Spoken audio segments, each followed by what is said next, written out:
10वीं के छात्रों के लिए आज खुलेगी विज्ञान चेतना helpline. UP board high school परीक्षार्थियों के लिए विज्ञान चेतना हेल्पलाइन रविवार को खुलेगी। शनिवार को इस हेल्पलाइन की स्थापना संयुक्त शिक्षा निदेशक कार्यालय में कर दी गई है। हेल्पलाइन में जीव रसायन, भौतिक, शायद अंग्रेजी व गणित के परीक्षार्थियों का समाधान किया जाएगा। हेल्पलाइन की शुरुआत उप निदेशक DDR रेखा दिवाकर करेंगे।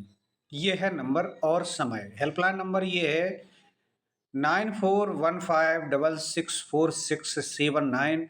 समय दोपहर 12 बजे से 2 बजे तक।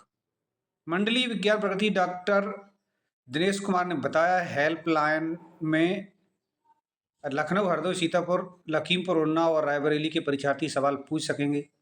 संजीव कुमार जीव विज्ञान के, अखिलेश भार्गव रसायन विज्ञान के लिए, अतेंद्र कुमार, ये सब टीचरों का विवरण दिया गया है। परीक्षा केंद्रों का किया जाएगा निरीक्षण। इसके बाद करीब 50 परीक्षार्थियों के बदले गए विषय। DIOS कार्यालय में दर्ज कराई शिकायत। यूपी बोर्ड छात्र ने साल भर कंप्यूटर पढ़ा और परीक्षा संस्कृत की देगा। बड़ी विडंबना है कि सरकार क्या व्यवस्थाएं बना के चलती है। अब बताइए, बच्चा साल भर से कंप्यूटर पढ़ता रहा और अब वो संस्कृत की परीक्षा देने जा रहा है। ये कैसे हो सकता है? कैसे बच्चा अपनी परीक्षा में अब अच्छे नंबर लाएगा? उसने संस्कृत पढ़ा ही नहीं है। तो ये बोर्ड की गलतियां हैं और मैं चैनल के माध्यम से कहना चाहता हूं कि आप बोर्ड के सभी अधिकारी इस चीज़ का संज्ञान लें, इन बच्चों को उनको विकल्प दें, जो कि ये गलतियां हुई हैं उसका बोर्ड सुधार करके दे। क्योंकि जब बोर्ड में कोई गलती त्रुटि हो जाती है तो कार्यालय से तमाम चक्कर लगाने के बावजूद भी न तो अंक पत्र सही होते हैं और बाद में परेशानियां पैदा होती हैं। यूपी बोर्ड के परीक्षार्थियों को जारी किए गए प्रवेश पत्रों में भारी खामियां मिली हैं। बड़ी संख्या में परीक्षार्थियों के विषय बदल गए। कुछ छात्रों के जेंडर और नाम, पिता मां के नाम की गलतियां सामने आईं। छात्रों ने बोर्ड में फार्म पसंद विषय अन्य जानकारी सही से भरी थी। छात्रों ने साल भर उस विषय की पढ़ाई की परीक्षा के एन वक्त पहले छात्रों के विषय, नाम, जेंडर बदलने से छात्र और छात्राओं की चिंताएं बढ़ा दी हैं। छात्र, अभिभावक और स्कूल के लिए उत्तर प्रदेश माध्यमिक शिक्षा परिषद की गलती बता रहे हैं। इससे छात्रों का 1 वर्ष का खराब हो सकता है। छात्रों की दलील है कि उन्होंने बोर्ड फार्म भरते समय सही जानकारी भरी थी। यूपी में लगभग 750 से अधिक माध्यमिक स्कूल संचालित हो रहे हैं। इस बार हाई स्कूल और इंटरमीडिएट के 1.03 लाख बच्चे यूपी बोर्ड परीक्षा में शामिल होंगे। 24 फरवरी से बोर्ड परीक्षाएं होनी हैं। शनिवार को राजकीय जुबली इंटर कॉलेज में बने DIOS कार्यालय में 50 स्कूलों की ओर से छात्राओं के विषय बदलने की बात, जेंडर समेत नाम की त्रुटियों की शिकायत दर्ज कराई गई। इन स्कूलों की ओर से शिकायत है। स्कूल के आप देख सकते हैं, वीडियो रोक करके ये सारे देख सकते हैं, क्योंकि अगर हम पढ़कर सुनाएंगे तो वीडियो काफ़ी लंबा हो जाएगा। आप सभी साथियों से निवेदन है कि आप वीडियो को और देख करके रोक करके देख सकते हैं। ये देखिएगा, हाई स्कूल के छात्र ने पूरे वर्ष कंप्यूटर की पढ़ाई की। प्रवेश पत्र में संस्कृत लिखकर आया। विषय बदलने की जानकारी होने के बाद छात्र के साथ अभिभावक भी परेशान हैं। वहीं इस मामले में अब स्कूल ने छात्र के विषय में संशोधन के लिए DIOS को कार्यालय में शिकायती पत्र दिया है। इस तरह के त्रुटियां हैं। और ये देखिए, DIOS का बयान भी हम आपको दिखवाते हैं। उत्तर प्रदेश माध्यमिक शिक्षा परिषद के विषय, जेंडर व नाम आदि की त्रुटियों के लिए समय दिया था। त्रुटियों में सुधार के लिए स्कूलों को बताया गया था। बहुत से परीक्षार्थियों के विषय अन्य खामियों को सुधार हुआ है। अब जिनकी शिकायतें मिल रही हैं उन्हें परिषद को भेजा जाएगा। राजेश कुमार, DIOS, आप देखिए इस सूचना के बारे में कि ये इस तरह से दिया गया है। शिक्षा सेवा चयन आयोग ने मांगा रिक्त पदों का विवरण। शिक्षा सेवा चयन आयोग ने मांगा रिक्त पदों का विवरण। निदेशक व उनके प्रतिनिधियों के साथ आयोग की अध्यक्ष ने की बैठक। साथियों देखिए, उत्तर प्रदेश शिक्षा सेवा चयन आयोग ने 1 सप्ताह में विशेष शिक्षा, माध्यमिक उच्च शिक्षा विभाग के शिक्षकों के रिक्त पदों का विवरण मांगा है, ताकि नई शिक्षक भर्ती जल्द शुरू की जा सके। आयोग की अध्यक्ष प्रोफेसर कीर्ति पांडे की अध्यक्षता में बैठक में कहा गया कि संबंधित विभाग 1 सप्ताह में शासन के पोर्टल पर रिक्त पदों का अध्याचन ऑनलाइन उपलब्ध करा दें। हालांकि इससे पहले भी शिक्षा सेवा चयन आयोग ने 4 जनवरी 2025 को बेसिक शिक्षा व उच्च शिक्षा अफसरों के साथ बैठक की थी। उस वक्त भी 1 सप्ताह में अध्याचन मांगा था। मैंने आपको पहले भी ये सूचना दी थी जब वो निकली थी, और आज भी मैंने ये सूचना आपको दी है कि शिक्षा विभाग के अफसरों के साथ दोबारा बैठक करनी पड़ी। अफसरों ने आयोग को बताया कि पदों का विवरण इकट्ठा किया जा रहा है, जल्द ऑनलाइन अध्याचन भेज दिया जाएगा। एडेड माध्यमिक विद्यालय में टीजीटी पीजी के तकरीबन 20,000 पद खाली हैं। वहीं एडेड महाविद्यालयों में असिस्टेंट प्रोफेसर के 1,000 से अधिक पद खाली हैं। यूपी शिक्षा सेवा चयन आयोग में अध्यक्ष ने की अफसरों की साथ बैठक, आप देख सकते हैं बैठक की है। इसके बाद विस्तार से देखते हैं। बेसिक शिक्षा में सहायक अध्यापक पद के 50,000 से अधिक पद रिक्त पड़े हुए हैं। वर्ष 2019 के बाद से कोई नई शिक्षक भर्ती नहीं आई है। इसके लिए अभ्यर्थी शिक्षा सेवन चयन आयोग में कई बार धरना प्रदर्शन भी कर चुके हैं। आयोग आयोग पर भी शिक्षक की भर्ती जल्द शुरू करने का दबाव बनाया गया है। बैठक में तय हुआ कि संबंधित विभाग 1 सप्ताह के भीतर शासन को पोर्टल पर ऑनलाइन अध्याचन प्रेषित करेंगे। महाशिवरात्रि पर आवागमन सुचारू रहे, कहीं न लगने पाए जाम, ये उत्तर प्रदेश के मुख्यमंत्री जी का आदेश है। महाकुंभ के अंतिम दिनों की स्नान तिथियों को कुशल संपन्न कराने के दिए गए निर्देश। दिन में 4 दिन ही बचे हैं दुनिया के सबसे बड़े आयोजन महाकुंभ के समापन में। 65 करोड़ से ज़्यादा श्रद्धालुओं के पहुंचने का अब लक्ष्य का अनुमान। 2 करोड़ से के करीब श्रद्धालुओं महाशिवरात्रि पर डुबकी लगाने की उम्मीद। अब विस्तार से देखते हैं। महाकुंभ के अंतिम स्थान पर 26 फरवरी को महा तैयारी के प्रदेश सरकार की पूरी तरह से जुट गई है। शनिवार को महाकुंभ नगर आए उप मुख्यमंत्री योगी सरकार ने उच्च अधिकारियों के इस बाबत कड़े निर्देश दिया। कहा, शिवरात्रि पर्व पर तथा इसके पहले स्नान तिथियों पर हर पहलुओं पर विशेष ध्यान दिया जाए। निर्देश दिए कि इस महाशिवरात्रि पर महाकुंभ मेला क्षेत्र के से लेकर शहर के तथा आसपास के क्षेत्रों में नैनी, झूसी व फाफामऊ, साथ ही आसपास के जिलों में प्रयागराज आने वाले सभी राजमार्गों पर आवागमन सुचारू होना चाहिए। वहीं जाम न लगने पाए, सभी अधिकारियों को पूरा जोर लगा दें, श्रद्धालुओं को किसी भी प्रकार की कोई असुविधा ना हो। मुख्यमंत्री आज करेंगे महाकुंभ नगर में शंकराचार्य से भेंट। योगी आदित्यनाथ रविवार को महाकुंभ नगर में रहेंगे और शनिवार को लगभग 7 घंटे महाकुंभ मेले क्षेत्र में रहे। मुख्यमंत्री रविवार को दोपहर सेक्टर 21 स्थित सतुआ बाबा के शिविर में जाएंगे। लगभग आधा घंटा वह सेक्टर 20 स्थित कांची, कामकोटी और शंकराचार्य शंकर विजयेंद्र सरस्वती से भेंट करेंगे। शंकराचार्य महाकुंभ रविवार को ही आएंगे। साथियों, अगर आपको वीडियो अच्छा लग रहा है तो कमेंट ज़रूर करिए, और अगर आप पहली बार वीडियो देख रहे हैं तो चैनल को सब्सक्राइब करना ना भूलिए। आप सभी का एक छोटा सा सपोर्ट और आपका एक छोटा सा कमेंट मुझको ये बताता है कि मेरी सूचना किस किस ज़िले और किस क्षेत्र में ये देखी जाती है।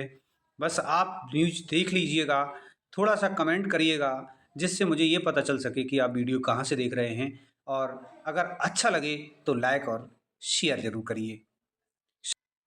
साथियों, 4,000 से अधिक शिक्षकों का प्रमोशन का रास्ता साफ। ये देखिए, एडेड माध्यमिक विद्यालयों में तकरीबन 4,000 शिक्षकों का प्रमोशन का रास्ता साफ हो गया है। विधान परिषद के सभापति की ओर से माध्यमिक शिक्षा सेवन चयनों का अधिनियम 1982 धारा 21 में वर्णित एडेड विद्यालयों में महाविद्यालयों के शिक्षकों की सेवा शर्तों संबंधी सभी बिंदुओं पर उत्तर प्रदेश सेवा चयन आयोग के अधीन करने के आदेश उत्तर प्रदेश माध्यमिक शिक्षक संघ ठकुराई गुट ने स्वागत किया है। संघ के प्रदेश महामंत्री लालमणि द्विवेदी का कहना है कि पुरानी व्यवस्था बहाल हो, एडेड से माध्यमिक विद्यालय के शिक्षकों को प्रमोशन के रास्ते खुल गए हैं। इसके 2 फायदे भी होंगे। अब विद्यालय प्रबंधन सीधे शिक्षकों के खिलाफ निलंबन या बर्खास्त की नहीं कर पाएगा। वह कार्रवाई प्रस्तावित करेगा और इस पर निर्णय लेने के लिए अधिकार शिक्षा सेवा चयन आयोग के पास होगा। इससे प्रबंधन की मनमानी और शिक्षकों का शोषण पर रोक लगेगी। दूसरा फायदा यह है कि प्रधानाचार्य का पद खाली होने पर वरिष्ठ शिक्षक को पूर्व की भांति प्रधानाचार्य के पद की जिम्मेदारी के साथ इस पद के लिए निर्धारित वेतन भी मिलेगा। अब तक क्या हुआ करता था कि पहले शिक्षक सहायक अध्यापक होता था, प्रधानाध्यापक उसको बना दिया जाता था और इंचार्ज प्रधानाध्यापक से जाने जाते थे और उनको केवल सहायक अध्यापक का वेतन मिलता था, लेकिन ऐसा अब नहीं होगा। दरअसल प्रधानाचार्य के पद पर सीधे भर्ती होती है। यह पद प्रमोशन से नहीं भरा जाता है। पूर्व में व्यवस्था की थी, प्रधानाचार्य के रिटायर होने के पर वरिष्ठ शिक्षक को एड हॉक के रूप में पद की जिम्मेदारी सौंप दी जाती थी और पद का वेतन भी मिलता था। भर्ती होने के बाद शिक्षक अपने मूल पद पर वापस चले जाते थे। बीच में व्यवस्था समाप्त हो जाने के शिक्षकों को नुकसान हो रहा था, लेकिन पूर्व की व्यवस्था बहाल होने से राहत अवश्य मिलेगी। केंद्रीय कर्मचारियों के लिए 1 अप्रैल से मोदी की एक नई नीति आई है, जिसको हम देखते हैं। नए फाइनेंशियल ईयर के पहले यानी 1 अप्रैल से एक ऐसी योजना लागू हो रही है जिसका सीधा असर केंद्रीय कर्मचारियों पर पड़ने वाला है। इसका नाम है यूनिफाइड पेंशन स्कीम, पीएस है। यह केंद्र की योजना केंद्रीय कर्मचारियों के लिए एक विकल्प के तौर पर पेश किया गया है। पिछले साल लॉन्च की गई यह योजना 1 अप्रैल 2025 से लागू होगी। इसके साथ लागू होने के बाद सरकारी कर्मचारी नेशनल पेंशन स्कीम एनपीएस या पीएस में से कोई एक विकल्प चुन सकेंगे। यूनिफाइड पेंशन स्कीम में सरकारी कर्मचारियों को सुनिश्चित पेंशन दिए जाने का प्रावधान है। जिन कर्मचारियों ने कम से कम 25 वर्ष तक नौकरी की है, उन्हें रिटायरमेंट से पहले के 12 महीनों में रही उनकी औसत बेसिक सैलरी का आधा यानी 50% निश्चित पेंशन हासिल होगी। 25 वर्ष से कम नौकरी वालों को इस मामले पेंशन की रकम निर्धारण का कार्यकाल के अनुपात में तय किया जाएगा। यह योजना न्यूनतम सेवा अवधि तथा 10 साल की तय की गई है। न्यूनतम 10 वर्ष की सेवा के बाद सेवानिवृत्त 10,000 रुपये का प्रति माह दिए जाने का प्रावधान है। अगर कर्मचारी का निधन हो जाता है तो उसकी पत्नी या पति को पारिवारिक पेंशन दी जाएगी। यह कर्मचारी की मृत्यु के ठीक पहले उसकी पेंशन का 60% रहेगा। इस तरह से ये नई नीति आपको देखने को मिलेगी। साथियों, इसके साथ आगे का समाचार देखते हैं। आंगनवाड़ी कार्यकर्ताओं की भर्ती में भ्रष्टाचार, मंत्री ने खुद खोली पोल। आप देखिएगा। बाल विकास सेवा एवं पुष्टाहार विभाग आईसीडीएस में आंगनवाड़ी कार्यकर्ताओं की भर्ती में चल रहे भ्रष्टाचार के खिलाफ संबंधित विभाग की ही मंत्री प्रतिभा शुक्ला ने मोर्चा खोल दिया है। मंत्री जी का निदेशक आईसीडीएस को पत्र लिखकर भर्तियों में बड़े पैमाने पर भ्रष्टाचार की शिकायत की। 21 फरवरी को लिखे पत्र में जिले स्तर पर हो रही इन भर्तियों को रद्द कर प्रदेश स्तर पर कराने की मांग की। प्रदेश में आंगनवाड़ी कार्यकर्ताओं के 52,000 से अधिक पद खाली हैं। इस पर महिलाओं की नियुक्ति होती है। वेतनमान 7,500 रुपये तक योग्यता मानक इंटर है। इन पर पिछले साल से भर्ती प्रक्रिया चल रही है, लेकिन कई जिलों में अनियमितताओं को आरोप और हाईकोर्ट में इसकी शिकायत से प्रक्रिया पूरी नहीं हो सकी। भर्ती की जिम्मेदारी जिला कार्यक्रम अधिकारी डीपीओ के पास है। हालांकि इसके लिए गठित कमेटी का अध्यक्ष जिले के मुख्य विकास अधिकारी सीडीओ को बनाया गया है, लेकिन डीपीओ की बड़ी भूमिका है। महिला कल्याण एवं बाल विकास सेवा पुष्टाहार राज्य मंत्री प्रतिभा शुक्ला ने पत्र में डीपीओ को कर्मचारियों की अनियमितता बरतने का आरोप लगाया। आय प्रमाण पत्र बनवाने तक में खेल है। सूत्रों के मुताबिक भर्ती में पात्रता के लिए आय की सीमा तय की गई, लेकिन क्षेत्र के तमाम रसूखदार अधिकारी, नेता, स्थानीय जनप्रतिनिधि अपने अपने लोगों की भर्ती कराने के लिए तहसील कर्मियों से मिलकर आय प्रमाण पत्र बनवाने में गड़बड़ी कर रहे हैं। बिल्कुल सही बात है। सबको सजगता देनी है और इस भ्रष्टाचार को ख़त्म करना है। जो आम आदमी पर इसका बहुत बुरा असर पड़ता है, आर्थिक शोषण होता है और सारी भर्ती जिसे मिलनी चाहिए, जो जिसको पात्र है, उसे मिल नहीं पाती है। ये भ्रष्टाचार मिटना चाहिए। अल्पसंख्यक संस्थान होने का प्रमाण पत्र दें तभी विद्यार्थियों को मिलेगा छात्रवृत्ति। ये एक न्यूज़ निकल कर के सामने आई। प्रदेश सरकार की दसमोत्तर छात्रवृत्ति व शुल्क प्रतिपूर्ति योजना का लाभ लेने के लिए मदरसों को अल्पसंख्यक संस्थान होने का प्रमाण पत्र देना होगा, जबकि मदरसा शिक्षा परिषद एक्ट के तहत मदरसे अल्पसंख्यक संस्थान हैं। ऐसे में मदरसा प्रबंधन असमंजस में है कि प्रमाण पत्र कहाँ से लाएं। बता दें कि उत्तर प्रदेश मदरसा शिक्षा परिषद से करीब 16,460 मदरसे मान्यता प्राप्त हैं। इनमें से 560 मदरसे सरकार से आर्थिक सहायता प्राप्त हैं। पूर्व दसमोत्तर प्राप्त छात्रवृत्ति की शुल्क पूर्ति योजना का लाभ लेने के लिए मदरसों के विद्यार्थी भी आवेदन करते हैं। शैक्षणिक सत्र 2024-25 में योजना का लाभ के लिए अल्पसंख्यक संस्थान के रूप में अंकित शिक्षण संस्थाओं के सत्यापन के लिए एनआईसी अल्पसंख्यक कल्याण विभाग को सूचना सौंपी थी। ये आप सूचना देख सकते हैं, वीडियो बड़ा हो रहा है, इसलिए आप वीडियो को स्किप करके, रोक करके सारी सूचना को पढ़ सकते हैं। और मैं अपने चैनल पर इसलिए आप लोगों को दिखाता हूँ क्योंकि पेपर की कटिंग आप तभी देख पाएँगे जब आपको ग्रुप पर प्राप्त होगी या आपके घर अखबार आता होगा। लेकिन ये यूट्यूब के माध्यम से ये पब्लिक में जाता है और आम पब्लिक और हमारे सभी विशेष शिक्षा के कर्मचारी इसको देखते हैं और उनको ये खबर मिल जाती है। इसको लेकर के साथियों एक तो लाइक बनता ही है, आप लाइक कर दीजिए और कमेंट ज़रूर करना, नए हैं तो सब्सक्राइब करते चलिए। आगे की सूचना पर चलते हैं। प्राइमरी स्कूलों में भी अब डिजिटल लाइब्रेरी बनेगी। अजीत कुमार। अगले शिक्षण सत्र प्राइमरी और अपर प्राइमरी स्कूलों में बच्चों को भी डिजिटल लाइब्रेरी का सुविधा मिलने लगेगी। केंद्र सरकार की पहल पर प्रदेश के सभी परिषदीय विद्यालयों में इसे नए सत्र से शुरू किए जाने की तैयारी है। इसके उद्देश्य पठन पाठन अध्ययन प्रवृत्ति या आदत विकसित करना है ताकि इससे न सिर्फ उनके ज्ञान में वृद्धि हो सके अपितु उनका उच्चारण भी स्पष्ट और शुद्ध हो सके। साथ ही बिना किसी भौगोलिक बाधाओं के सभी बच्चों को पुस्तकें उपलब्ध हो सकेंगी।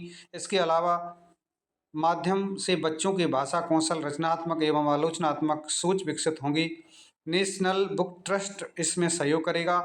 राष्ट्रीय पुस्तकालय नाम से यह डिजिटल लाइब्रेरी इस प्रकार से विकसित किया जाएगा जिससे कक्षा कक्षा और आयु में अनुरूप बच्चों को मदद पसंद भी आएगी और उस कुछ उपलब्ध भी उनको होगा। परीक्षार्थियों के लिए बड़ी खबर है कि परीक्षा केंद्रों पर परीक्षार्थियों के रोल नंबर चस्पा किए गए हैं। यूपी बोर्ड परीक्षा केंद्रों पर शनिवार को परीक्षार्थियों को बैठने व कक्ष निरीक्षक की ड्यूटियों के समय सभी तैयारियां पूरी की हैं। हर सीट पर 2 परीक्षार्थी बैठेंगे। लखनऊ में बने हुए 126 केंद्रों पर सीटवार छात्र छात्राओं का यही उत्तर प्रदेश के सभी परीक्षा केंद्रों बोर्ड पर जो अभ्यर्थी परीक्षा देने जाएंगे उनके बोर्ड पर उनके रोल नंबर की लिस्ट चस्पा कर दी गई है, आप देख सकते हैं।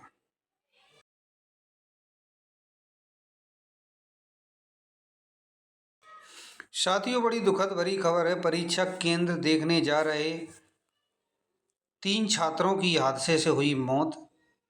यूपी बोर्ड हाईस्कूल के परीक्षार्थियों को शनिवार को सड़क हादसे से मौत हो गई। दोपहर करीब 31 बजे तीनों एक ही बाइक पर बिना हेलमेट लगाए परीक्षा केंद्र देखने हरिहरगंज जा रहे थे। हादसा देहात कोतवाली क्षेत्र के शेखुइया में ओवरटेक करते समय बाइक और ट्रक की टक्कर से हुआ। सुंदरदास रामलाल इंटर कॉलेज के 10वीं के छात्र विकास कुमार 18 वर्ष, सरस्वती विद्या मंदिर के अजय यादव 18 वर्ष निवासी बेला कोडरी और शिवम कुमार 18 वर्ष निवासी मोती दादव शहर कमरा में लेकर साथ रहते थे। सोमवार को तीनों की परीक्षा होनी थी। बहराइच रोड स्थित पार्वती इंटर कॉलेज में हरिहरगंज में केंद्र निर्धारित था। शनिवार को दोपहर 3 बजे केंद्र देखने जा रहे थे, तभी हादसे का शिकार हो गए। इंस्पेक्टर दुर्गेश कुमार ने सिंह ने बताया कि बाइक अजय कुमार से यादव चला रहे थे। तीनों के हेलमेट नहीं पहना था। हादसे के बाद फुलवरिया बाईपास के पास ट्रक को चालक खलासी भाग गए और केस दर्ज ट्रक को कब्जे में ले लिया गया है। कितने सुंदर सुंदर ये बच्चों की मौत हो रही है। इस तरह से बिना हेलमेट आपको नहीं चलना चाहिए। हेलमेट आपके जीवन को बचाता है। क्या गुजर रही होगी इनके परिवार पर कि ये नौजवान 18 साल के 3 बच्चे बाइक टकराने से इनकी दर्दनाक मौत हुई है। बहुत ही दुखद खबर है। जो बच्चे साल भर से पढ़ाई की तैयारी कर रहे थे और पेपर देने की तैयारी उनका सेंटर देखने जा रहे थे, अचानक हादसे का शिकार हो गए।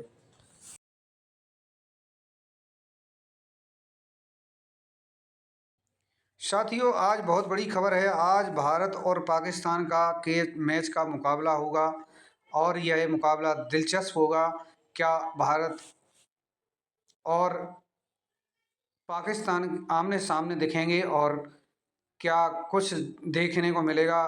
आप कमेंट बॉक्स में बताएं कि आज इस मुकाबले में कौन जीत सकता है। आपका कमेंट आपके इस भारत देश को जीत दिला सकता है, क्योंकि कभी न कभी किसी के जवान पर सरस्वती बैठ जाती है और आपका भारत विजयी होगा। हम भी इस चैनल के माध्यम से ये खबर दे रहे हैं। इंतजार खत्म, क्रिकेटर की सबसे बड़ी प्रतिद्वंद्विता के रोमांचक का मजा लेने का तैयार हो जाइए। भारत पाकिस्तान दुबई में रविवार को चैंपियनशिप ट्रॉफी के आमने सामने होंगे। 8 साल बाद इस प्रतियोगिता में दोनों देश की टक्कर देखने को मिलेगी। ऑस्ट्रेलियाई की महाविजय ऑस्ट्रेलिया ने चैंपियन ट्रॉफी के इतिहास का सबसे पहले बड़ा रन रेज चेंज किया। इंग्लैंड ने 352 रन के लक्ष्य को ऑस्ट्रेलिया ने 47 3 ओवर में 5 विकेट खेलकर हासिल कर लिया। ध्रुव के इक्के भारत रोहित, शुभमन और कुलदीप, पाक को मोहम्मद रिजवान और सलमान और आगा। पिच का मिजाज, शुरू में तेज गेंदबाजों को मदद संभव है, बाद में स्पिनर्स बेहतर कर सकते हैं। ये आप देखिए, ये भारत का आमने सामने मुकाबला होने जा रहा है। वो आज मुकाबला होगा, आप तैयार रहिए। कुछ ही समय बाद आपको मैच देखने को मिलेगा। छात्रा से छेड़खानी में एक शिक्षक निलंबित। देखिएगा, पिछले 20 फरवरी को हुई थी घटना। शिक्षक की गिरफ्तारी के लिए पुलिस कर रही छापेमारी। दूसरे दिन भी स्कूल में मात्र 30% ही बच्चे पहुंचे। प्रखंड मुख्यालय स्थित राजकीय माध्य विद्यालय 20 फरवरी को छात्रा से छेड़खानी के मामले में आरोपी शिक्षक सौरभ कुमार को डीओ राघवेंद्र मणि त्रिपाठी ने निलंबित कर दिया। साथ ही अलग से प्रपत्र का गठित करने की प्रक्रिया में कार्रवाई की जारी है। दूसरी तरफ मामले में स्थानीय थाना पुलिस ने उक्त शिक्षक की गिरफ्तारी के लिए जगह जगह छापेमारी कर रही है। पुलिस को यह सफलता नहीं मिली है। घटना के बाद शनिवार को विद्यालय में सामान्य रूप से पढ़ाई हुई, जबकि विद्यालय में शुक्रवार की अपेक्षा शनिवार को बच्चों की उपस्थिति अधिक रही। घटना के बाद ग्रामीण बच्चों को स्कूल नहीं भेज रहे हैं। प्रभारी प्रधानाध्यापक राजेश कुमार सिंह ने बताया कि विद्यालय में नामांकित बच्चों की कुल संख्या 531 है। संख्या में 152 बच्चों की उपस्थित हुई है। उन्होंने अभिभावकों से अनुरोध किया है कि पढ़ाई को लेकर बच्चों को विद्यालय में भेजने के लिए अपील की है। सभी दर्शकों को कहना चाहता हूं कि अगर चैनल की सूचना अच्छी लगी है तो जाकर के लाइक, कमेंट और सब्सक्राइब जरूर कीजिएगा और चैनल को अधिक से अधिक शेयर कीजिए और नए हैं तो सब्सक्राइब कीजिए।